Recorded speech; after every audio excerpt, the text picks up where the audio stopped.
एक गज़ल दे दू शेर अजोक दे अज आले संजोक दे नामे अजोक दी टीम जेरी साड़ी मेहमान नवाजी करेंदे पैन उन्हें दे महबतें दे मकरूज है। बहरहाल दू शेर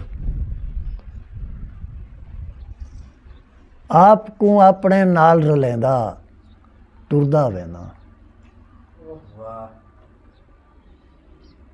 आपको अपने नाल रलेंदा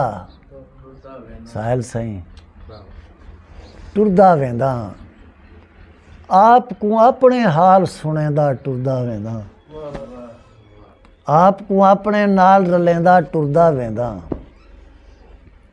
आपको अपने हाल सुनेंदा टुरदा वेंदा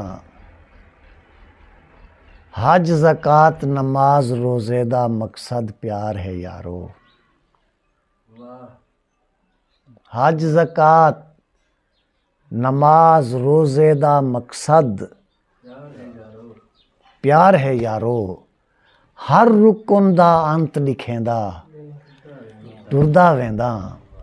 हज ज़कात नमाज रोज़े दा मकसद प्यार है यारो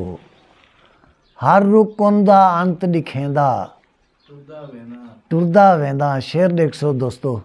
कि शिया सुन्नी जोड़न साढ़े जिम्मे ना हा शिया सुन्नी जोड़न साढ़े जिम्मे ना हा कुछ बंदे इंसान बनेदा टुरदा वेंदा कुछ बंदे इंसान बनेदा टुरदा वेंदा पाए गए प्यार दा काल वे लोको प्यार करो पाए गए प्यार दा काल वे लोको प्यार करो वस्ती वस्ती बांगा डेंदा टुरदा वेंदा कोई मोमिन या काफिर समझे हुंदी मर्जी